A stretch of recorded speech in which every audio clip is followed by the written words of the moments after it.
Hey, Ghost Machine fans, this one's for you.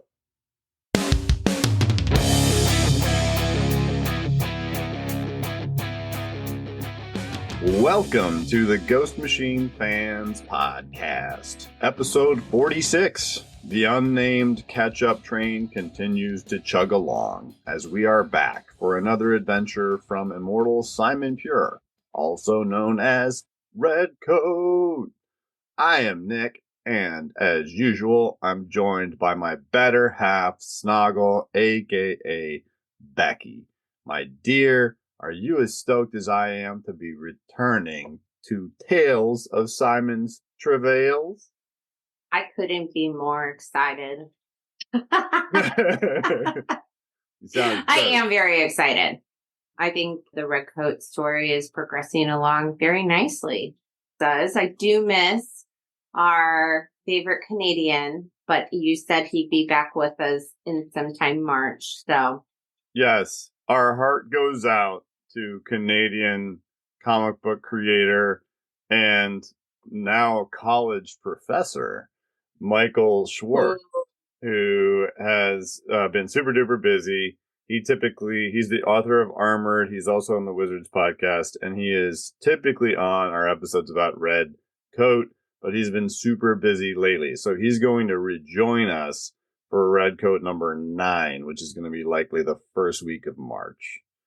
Profesor Michael está muy ocupado. That's true. He's very busy. All right. Well, hey, I'm happy to be talking about Redcoat again. It's kind of like we have this buffet of top end choices, like everything that we get from Ghost Machine, we really, really like. So it's hard to pick your top 3 or whatever. But Redcoat is still my favorite. I really love the character, and I really love the fact that we're getting another chapter in his world, even though the whole thing with Einstein was awesome. So we do have a pretty neat shout out. It's like a professional shout out this time to a Mr. Sean Von Gorman. He's a Ringo nominated comic book illustrator and co-creator of The Pedestrian, which is a new independent comic that has been getting a lot of attention. As I recall, it got a lot of nominations and some wins from the Cheersies over at the Nerd Initiative. And Sean, we're shouting him out because he recently sent us a collaboration request on a process reel that he's doing for cover art for one of the variants for Geiger number 13. He's one of the artists that's doing one of the variant covers. So that was really cool of him. So thanks, Sean. Gracias, Sean. Okay. I wonder if the news is going to be in Spanish too, right? Well, it was really neat to see something ahead of the game that we know is going to turn into a cover that we talk about, on the show. So thanks, Sean. Digging that. And as a result of that, I've started to look at some of his other work, like The Pedestrian, and it looks pretty neat. So, like we've said before, it's a renaissance for independent comic book creators. But enough about shout-outs. There's some news to be had, which means that I got to skedaddle because Snoggle's in the newsroom.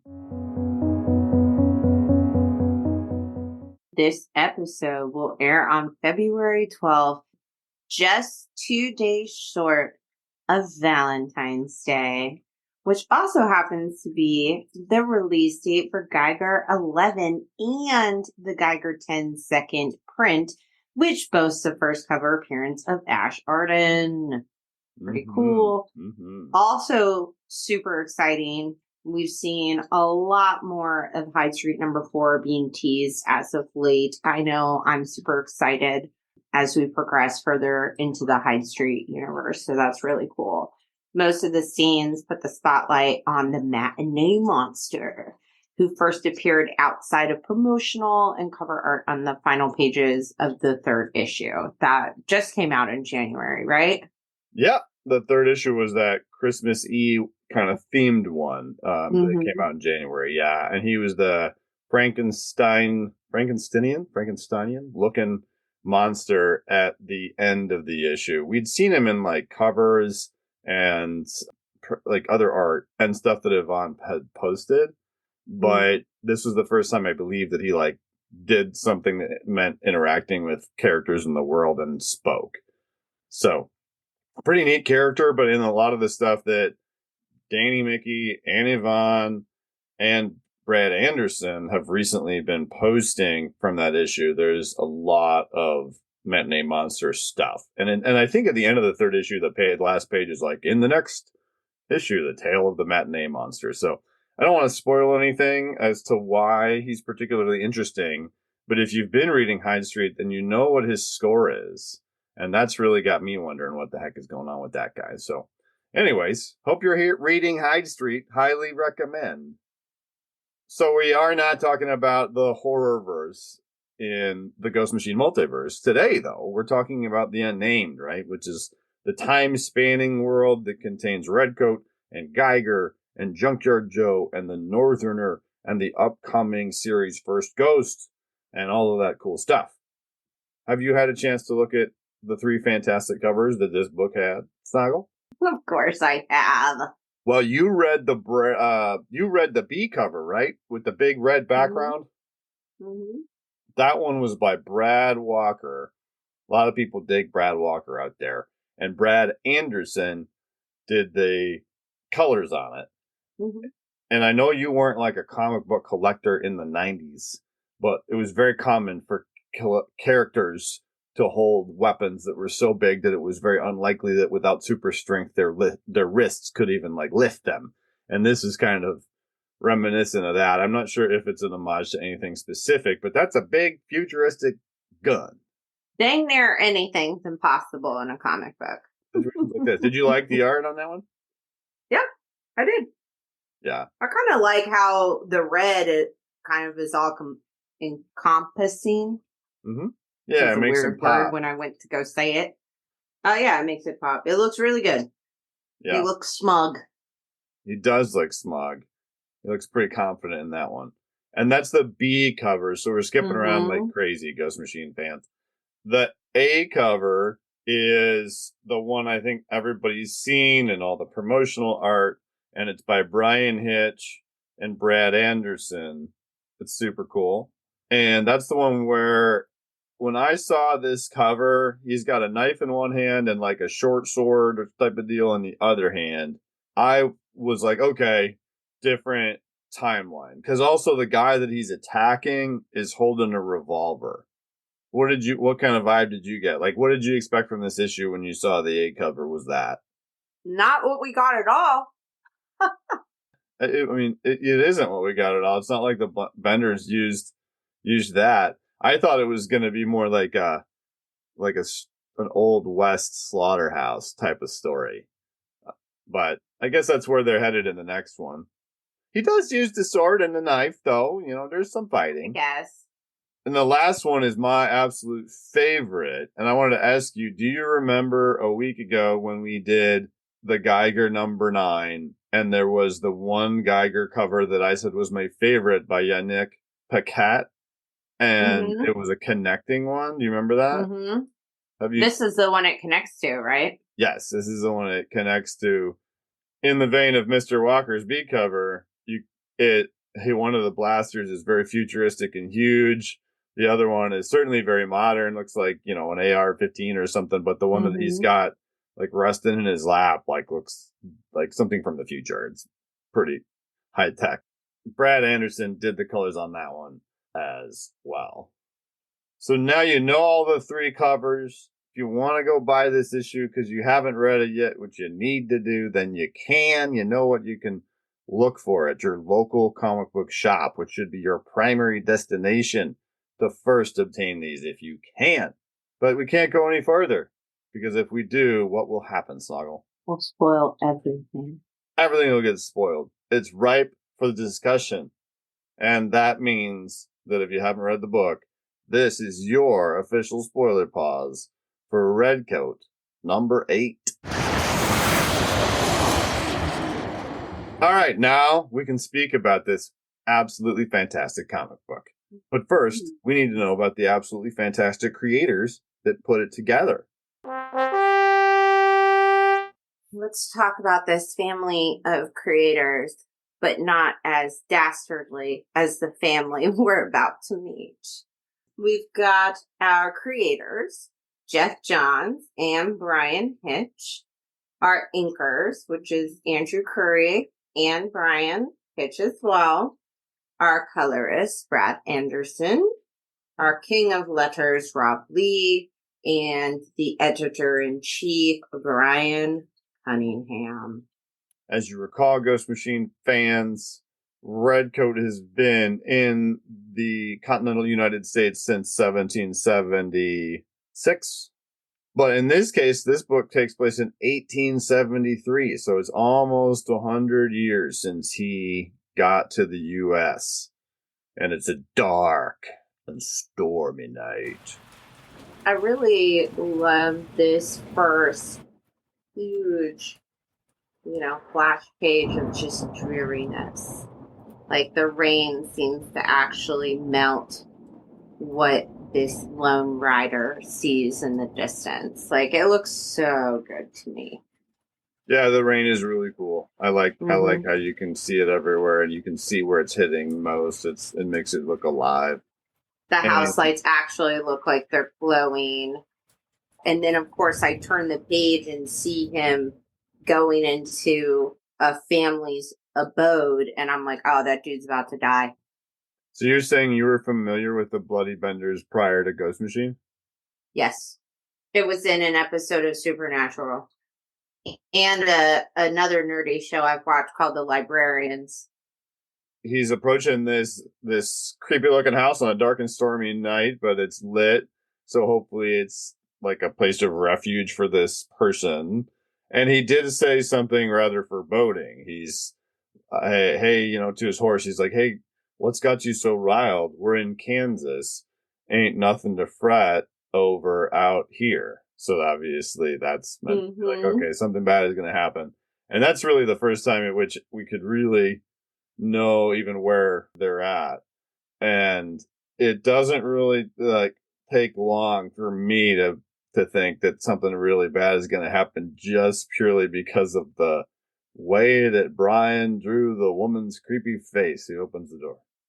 Yeah, she does look like a creep. And then my suspicions were confirmed when she introduced her husband, John Bender. And it's got the setup that is like exactly what they used to do.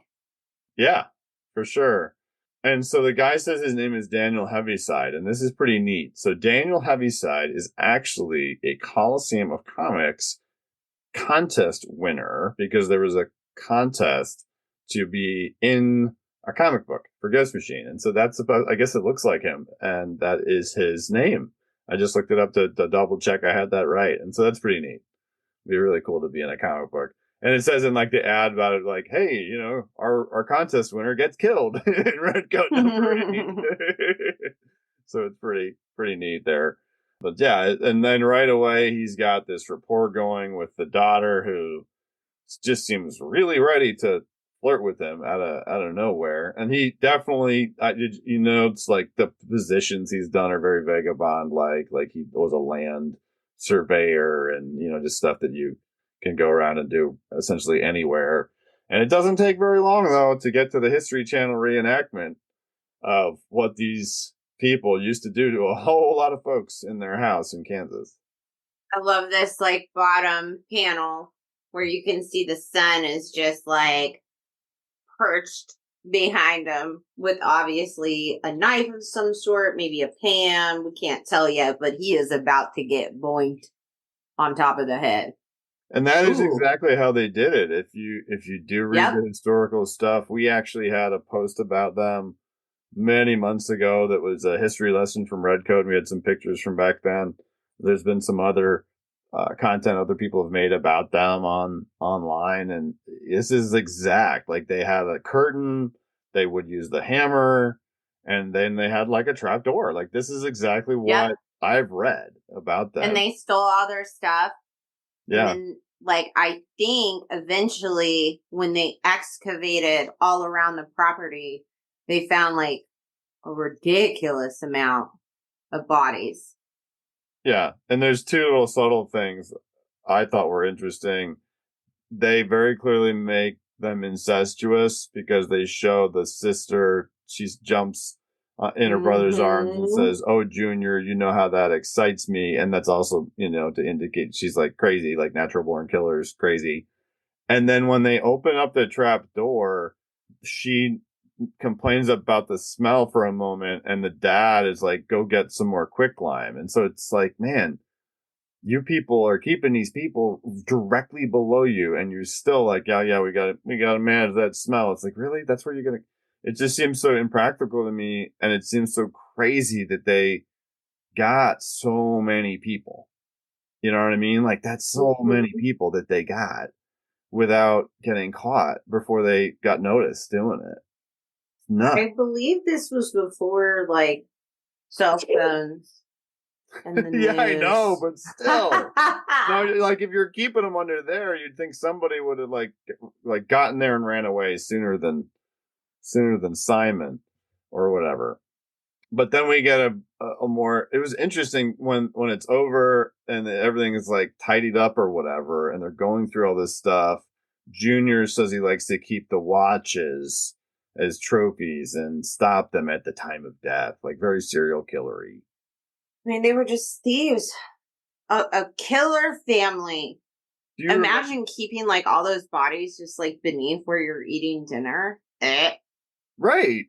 And that's what I'm saying. It's not like they relished the smell and they were like creepy on that level. They wanted to get some more quicklime because I was like, hey, we got to control that. And it's like, well, why don't you just burn them or do something? Like, why are you just putting them in this place? Like, it just seems like it would very quickly be difficult to live Mm-hmm. around it, no matter how evil and messed up you were. Do you remember when we talked to Brad Anderson and Rob Lee, and Rob said that Brian Hitch didn't like as many sound effect indicators? Mm-hmm. I thought of that as soon as I saw Simon's knocking at the door. Because it's super cool. It's very comic booky, right? Like you just see a hand coming to a door and then everybody reacts, but there's no knock. Like no knock knock sound or no like kunk kunk sound or whatever you would normally do there in a comic book. But then everybody reacts just to that hand. So it's like has its own different type of gravitas that only this medium can have. Well, and it's obvious like what happened to Mr. Heaviside just happened. Positions, everyone. Right. Yeah. And they're so ready to just at any moment get ready to kill another one. Yeah, and they seem to constantly be using the daughter as like, oh, yes, of course we do. Yeah. Ah, poor Simon. Temporarily, poor Simon. They do make him look rather dashing in the splendid My Name is Pure. Yeah. He doesn't look as like he did when he was all cleaned up, but it kind of reminded me of that the Mm-hmm. previous issue. And you're talking about when she opens the door for him, and you can tell right away she is taken aback a little bit. Like she's like, "Oh wait, we are gonna kill this one, but he is actually handsome or whatever." But this was a big one for me because we just went through a 7-issue journey that ended in a very serious and sincere way, and so we've heard the whole Simon Pure, the I'm anything but, as you'll come to know, several times, right? Like it's always open to every issue. But when the new chapter starts and then you see that, I like stopped for a minute and I was like, yeah, that's our guy. And it's the way that I remember feeling about other properties that were fresh and new when they would do those things, when they would have their catchphrase or they would have their whatever. Like I remember when it was really special that I heard Wolverine say, "I'm the best there is, and what I do isn't very nice." Or the first times when I was young and I heard the Green Lantern oath or whatever. And Mm-hmm. the when Simon said that in this issue, it was like, oh, we can still get our guy. We still hear that, even though we don't have Einstein anymore. That was a really significant panel to me because it made me feel like Ghost Machine's not going anywhere. Yeah. And they don't really waste any time. Like he totally is like, I can have conversation with a pretty lady, but let's I get do love that he's so deep into this conversation with the pretty lady, that he's like, and I dismiss the faint buzzing of flies. In hindsight, probably shouldn't have done that. Yeah, and that's what I'm saying. Like, if he could hear just that little bit, you'd have to be nuts on another level to live in this place. Like, these people they must have been able to control it, or they must have been super crazy, or it was the Yeah. frontier and nobody cared, or whatever. I don't know. But as this was going, he gets him on the head, but that doesn't knock him out. So I thought he was gonna win. As we get to this amazing page, the fight starts, but then we get to this amazing page that has 10 little panels, right? And they're all stab this, kick that, punch all these. He's fighting off the entire family. And Yeah. the only sound effects we see are the evil laughter of the brother at one point. And you just know there's just so much like clatter and things breaking and horrible knife sounds and hammer sounds and blood sounds. And I just thought this is a really neat way to do a fight scene. But I thought Simon was going to make it. It didn't occur to me that that they were going to get him. No, I mean, you turn the page and just seeing that he put up quite a fight, didn't he? I wish more of them did, which makes them even more deranged, by the way. But I love the way that they did the fight scene with all those different panels, like back to back to back, made it seem it's supposed to be chaotic, which I really liked. I thought that was extremely well done. Very cinematic. Like I felt like the camera could be all over the place seeing all of that to emphasize how much punishment he could take. So then we turn the page and he says, in the time between being dead and alive, a piece of the old world replays itself before my eyes. It almost always involves my father. So I'm wondering, like, how sad if, like, almost every time he dies, this is what he kind of sees.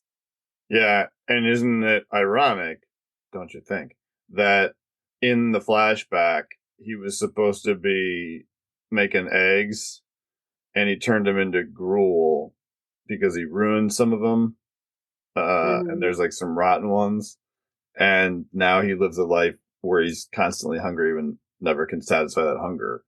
This scene was especially interesting to me because I've also read Redcoat 9, which is out now. And we won't spoil anything, but we find out a detail in that situation about his father. And I am looking forward to exploring that more because I don't want to ruin it for anybody, but I didn't expect the detail that we find out to be in there.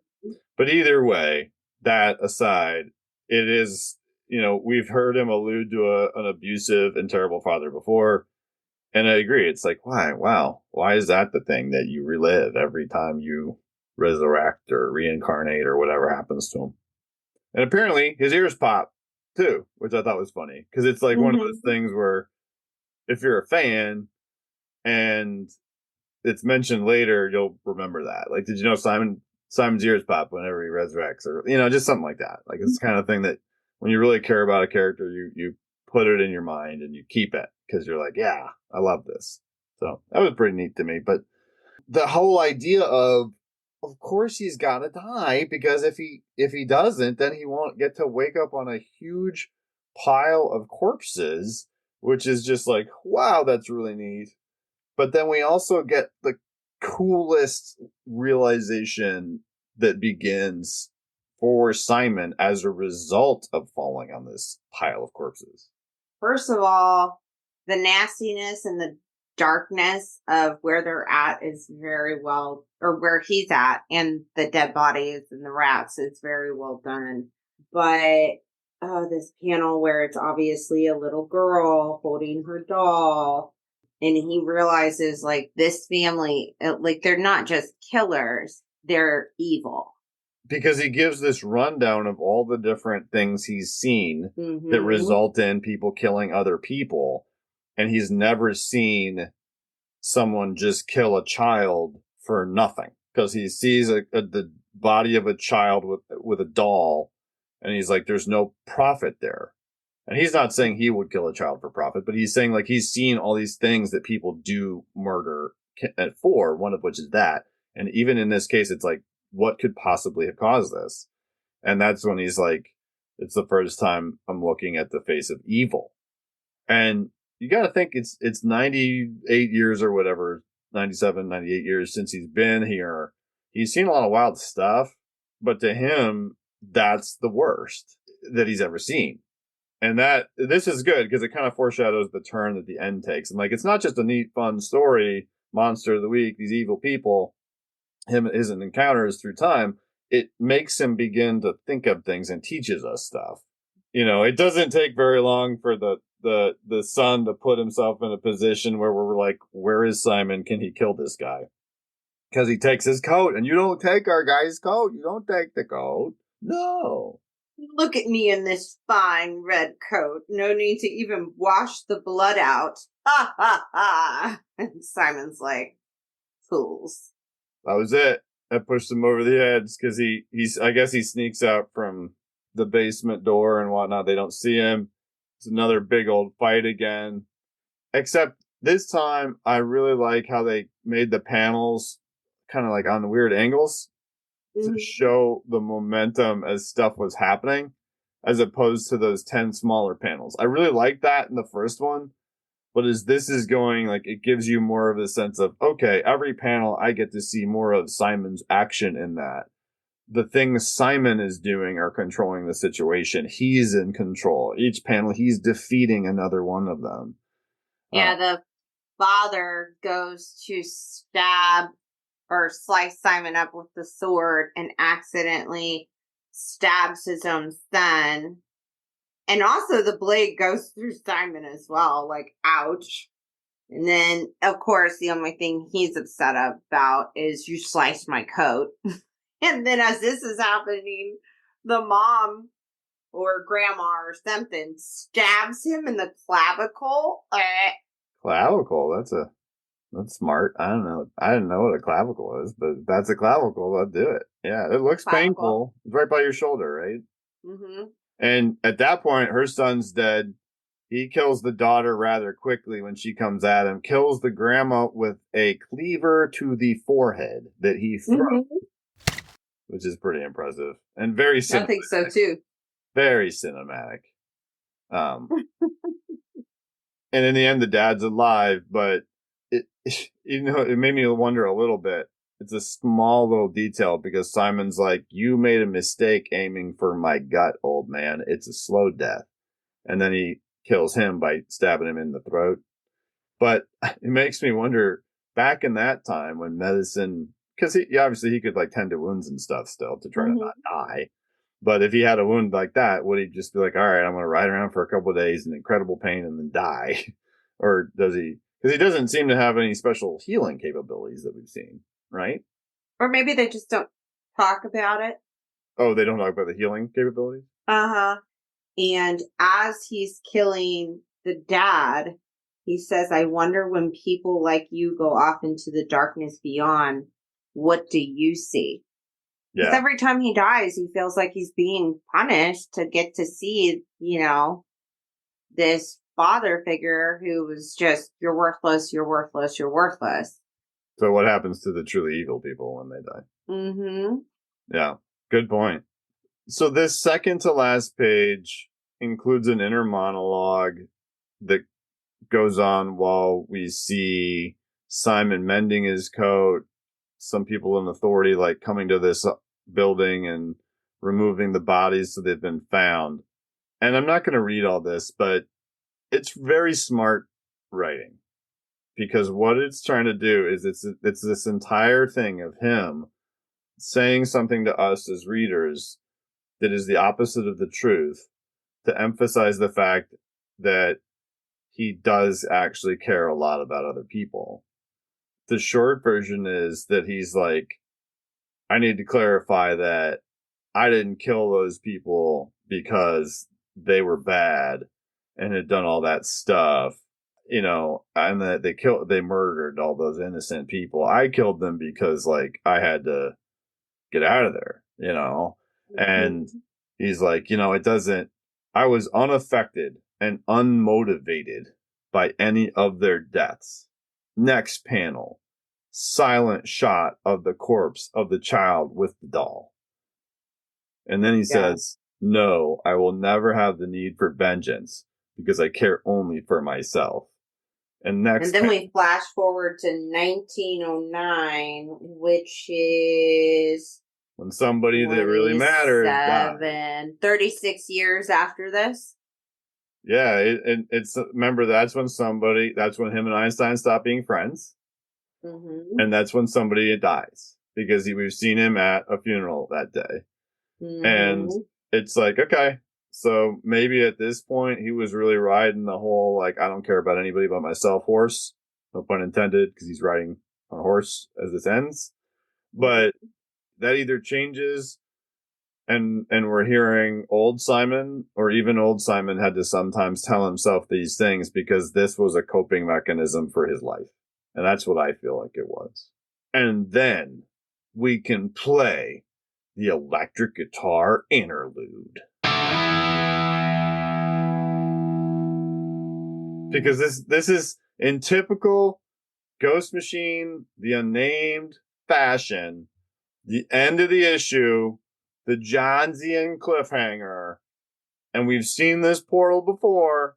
We saw it in Junkyard Joe #6. I know he was just a silhouette then, but he's not a silhouette now. It's the Northerner. Everybody thought this story was really cool until they flipped to this page and they forgot everything they read and started talking about the Northerner. No, but it's really cool that he does say a couple of things that give us some information.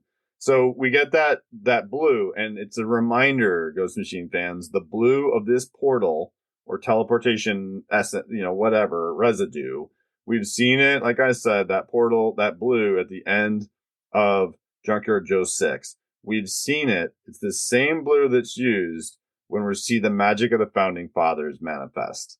Now, these aren't magical symbols with the Northerner, though, but when, for example, George Washington, back in the 80-page giant, made the symbol and all that kind of stuff, it's the same blue. So we don't know if there's ever a merge of technology and magic that maybe has something to do with that. But what I love about this panel is it still has a few small snippets of Simon's inner monologue.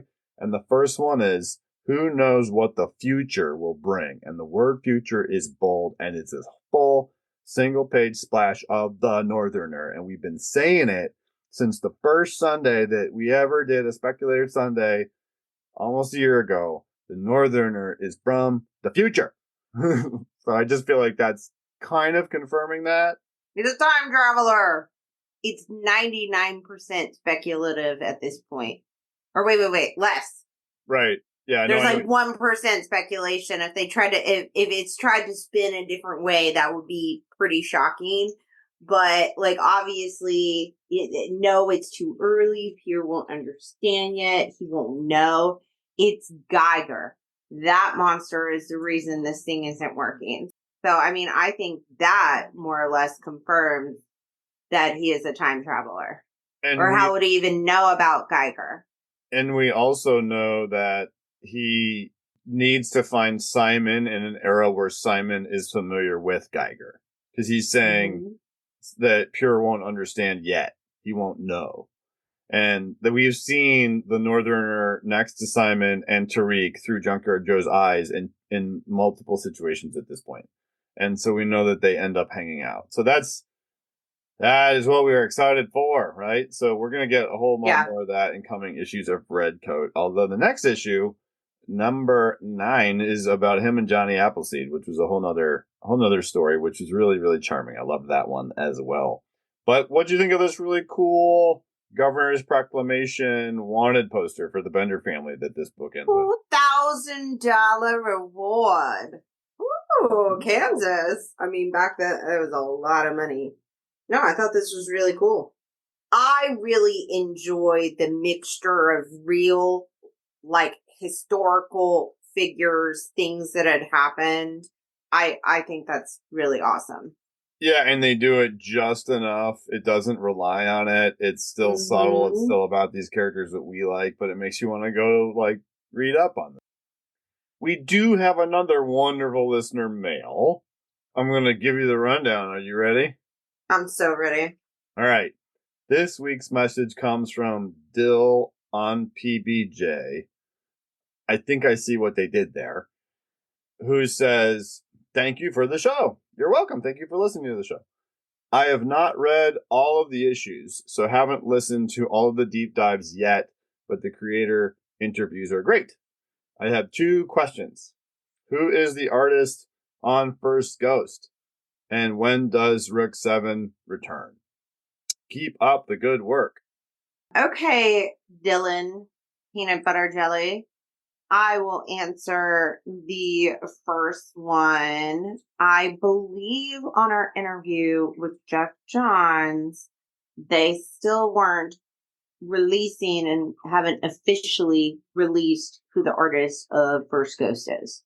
They're going to tell us this month or next month? He said on the interview in February, and that it was somebody everybody's really excited about. But we're very happy and patient Ghost Machine fans, so if that has to be later, we understand. Yes. The second question is another thing that a lot of people are chomping at the bit for, which is when does Rook 7 return? If you recall, Rook is an ongoing series. It's their sci-fi verse. Right now, it only has one title, the Rook Exodus books, although it has many, many characters that people are getting really excited about. That we've seen issues 1 through 6 of thus far, and then there was a break taken, and the book is going to resume the spring of this year. So I know spring for some people means March, for some people it means May. I don't know what month it's going to be, but that's the one. If you've seen it, it has a really neat Brad Anderson blue cover because it takes place in the northern biome. And Snoggle's hoping for the Orca Warden, and I'm hoping for the Polar Bear Warden. Technically, the first day of spring is March 20th. Okay. All right. Well. But spring goes from March 20th to June 20th. So it could be any time during there. Okay. Well, and hopefully we find out sooner than later. The Polar Bear Warden. I'm telling you, though, Orca Warden, we dominate everything. Yeah. I mean, the closest thing we've seen to an aquatic warden thus far is the turtle. And we didn't get to see, like, the turtle in water, which I would have liked. So, definitely a fan of any more additional aquatic warden ideas you have out there. Captain Snoggle rides again. Yeah, I don't think any could surpass my Orca Wardens. What was the first warden you said you would be? It was something ridiculous. Like a koala. Yeah. Because I wanted to be, like, a safe one, right? Like, I wanted to be comfortable. Yeah, you said koala, and then I was like, I would be the orca, and we would kill everything. Okay. Oh my goodness. Well, there is a polar bear, though. I think the name on the book was Glacier, if I remember. Oh, that's cool. I could be wrong. I'll have to double check that, but it was something like that. It was pretty. Well, polar bears swim too, so like. It's true. You know. Imagine a Jason Fabok panel of orcas and polar bears that are allied. Oh, yeah. Attacking bad guys or whatever. I'm remembering more of the reason I chose orca because they're one of the main, like, mammals that have a matriarch system. Mm-hmm. And they lead them to do things like knock out boats nowadays and crazy stuff. So I'm sure that it would be a deadly pod. That's what they are. I was trying to think of what they're called as a group there. Pod. Yes. You would lead a deadly pod of orcas. You certainly. Oh, I would. There's no doubt. Well, thank you for the wonderful mail, Dill on PBJ. And if you would like to send us a message, a question, a heckle, we welcome them all at ghostmachinefans@gmail.com. And just so everyone knows, we're going to be catching up on Geiger fully on the next episode, which is going to be for Geiger number 10. So if you want to get caught up early, want to read ahead, go ahead and check that book out. If you want to see all of the other fun stuff that we have going on right now, go ahead and visit www.ghostmachinefans.com, where you can find our wiki, which we have a lot of new contributors on. The Twitter is on there. The Blue Sky's on there. Come see the Ghost Machine Comics Fans Facebook group. There's some great people in there, too. The Reddit is going strong. We would love for you to come say hi in that. And most importantly, we're on Instagram, posting new content, fun updates, and videos almost every day. That's just under Ghost Machine Fans. That's a wrap for us. Thanks for hanging out tonight on the Ghost Machine Fans Podcast.